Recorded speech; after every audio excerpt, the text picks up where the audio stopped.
I'm Joe from Sanjavasi. This is the Rorschach, Georgia update from the 23rd of April, 2026. Quick summary of what's going down in Georgia. Saturday the 18th, Sotne Ivanishvili, the youngest son of Bidzina Ivanishvili, founder of the ruling party and the richest man in the country, made a rare public appearance at a Georgian Dream, or Kotzebue, youth conference. When asked about the brutal police violence during the pro-European protests in late 2024, Sotne attempted to play the role of compassionate mediator. He stated that he condemns the violence and that his heart aches over the situation. He also said that political opponents should not label each other Kotzebue, Natsebi, Russians, and so on, as this makes healthy debate impossible. He left out the part about how his father's regime maintains complete impunity for the officers who beat up the peaceful demonstrators in the streets, and that they cheated in the parliamentary elections. Next up, on Saturday the 18th, the Trump Organization announced plans to build Trump Tower Tbilisi, a 7-story skyscraper in Sabartalo district. The product is a joint venture between U.S. President Donald Trump's company and 4 Georgian firms, including Archie Group. If finished, it will become the tallest building in the Caucasus, featuring luxury residences and high-end retail overlooking the city's yet unfinished Central Park. This is Trump's second attempt at a Georgian project after a Batumi tower failed years ago. Great story in the New Yorker about that. The top-level Rorschach, Georgia update analytical team puts the likelihood that this building will be completed at a gazillion to 1. Changing gears. On Sunday the 19th, authorities found Nariman Makarashvili, known as Monk Nikolos, dead in his apartment. He was a controversial figure with a cult-like following. Police launched an investigation after his followers reported that no one heard from him for 10 days. Reports indicate that some of his most devoted followers had previously blocked medical professionals from entering the apartment to provide aid during his physical decline. These followers reportedly believed the monk was a living saint whose suffering was a spiritual process rather than a medical emergency. Yikes.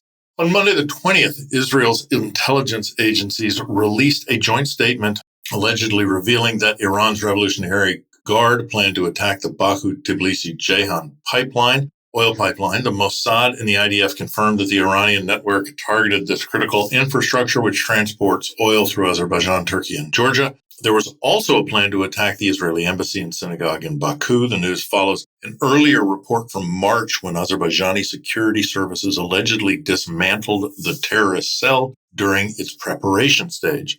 Authorities seized explosive drones and intelligence material smuggled into the country for the operation. Israel officials say that the cell acted under direct orders from Tehran.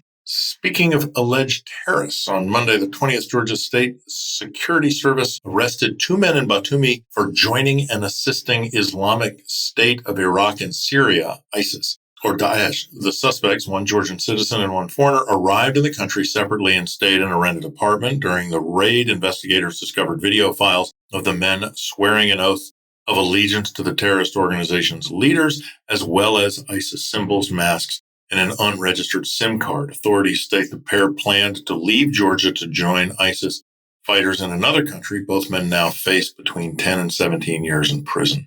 Friday the 17th, Russian Foreign Ministry spokesperson and well-known Devilka Maria Zakharova said Russia will designate Georgia as an unfriendly country if it joins the European Union. This move would trigger economic countermeasures against Georgia's exports of wine, mineral water, and fruit.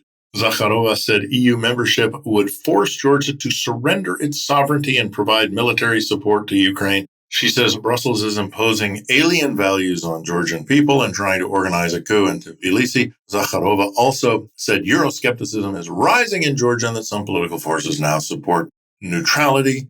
Civically minded people of Georgia thought, wow, joining the European Union. If only.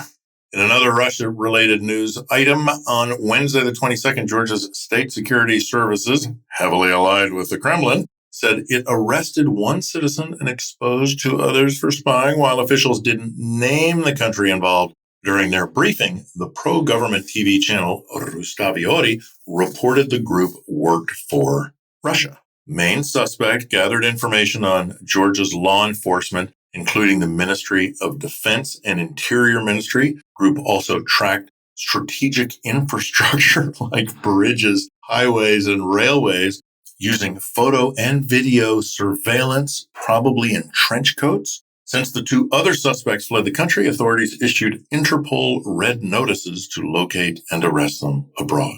On Thursday, the 16th, Georgia established a 2,000 square kilometer no-fly zone over Abastumani, a historical mountain resort famous for its healing microclimate and observatory. While government officials said the closure protects the observatory's telescopes from plane contrails, critics said the move served the personal interests of Bidzina Ivanishvili.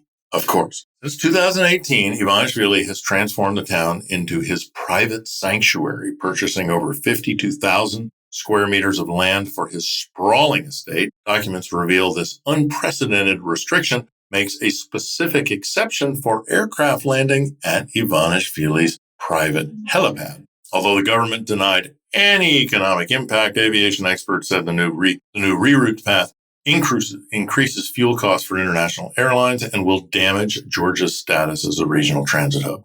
On Thursday, the 16th, Irakli Rukhadze, billionaire and ally of Bidzina Ivanishvili, finalized the sale of Liberty Bank to Basis Bank, which is owned by the Chinese Hualing Group. Basis Bank now controls 96% of the shares in an institution that serves 1.7 million Georgians. Steel marks Rukhadze's second major exit this year. In February, he sold Imedi TV, the nation's largest pro-government propaganda machine, for a symbolic price of 1,000 lari, just over $300. The sale occurred just 3 weeks before the United Kingdom officially sanctioned the channel. Because Rukhadze manages extensive assets in the UK through his firm Honeywell Partners, industry experts said he liquidated these holdings to evade the personal impact of international sanctions. For those who don't know, Rukhadze was for years Badri Patrikatsishvili's go-to guy until Patrikatsishvili's untimely death, and Rukhadze switched to a new billionaire, you-know-who.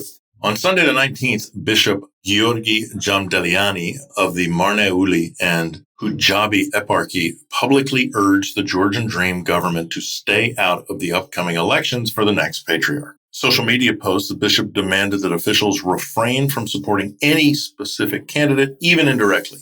He cited ancient church laws or canons, which mandates the excommunication of any bishop who gains their position through secular power. The bishop warned that a leader appointed by outside forces rather than one chosen by the Holy Spirit would cause a massive rift within the church. Bishop Jakob of Bodbe also echoed these concerns during his Sunday sermon, criticizing government officials for attempting to influence church affairs. On Sunday, the 18th, Parliament Speaker Shalva Papuashvili called the British legal system a nightmare during an ongoing feud with the BBC. The ruling party is filing its third appeal against the broadcaster over an investigative film about the government crackdown on protesters. The documentary suggested that Georgian authorities used a banned toxic chemical agent called camite to disperse the crowd. Papuashvili described the UK defamation process as an absurd loop that forces companies to go through the internal reviews of the BBC before ever reaching a court. While he dismissed the process as a formality, he vowed to take the case to the European Court for Human Rights. Anna Gvarishvili published an article for OC Media entitled Georgia's Opposition Attempts a Political Reset with New Alliance, which explores a new coalition of 9 pro-European parties.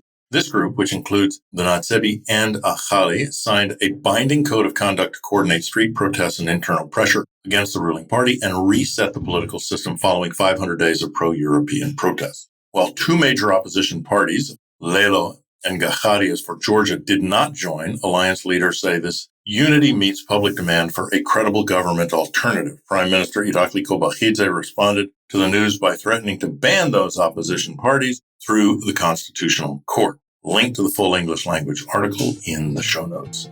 And that's it for this week. Thanks for joining us. Anything to tell us? info@rorschach.com. Nachfamdis.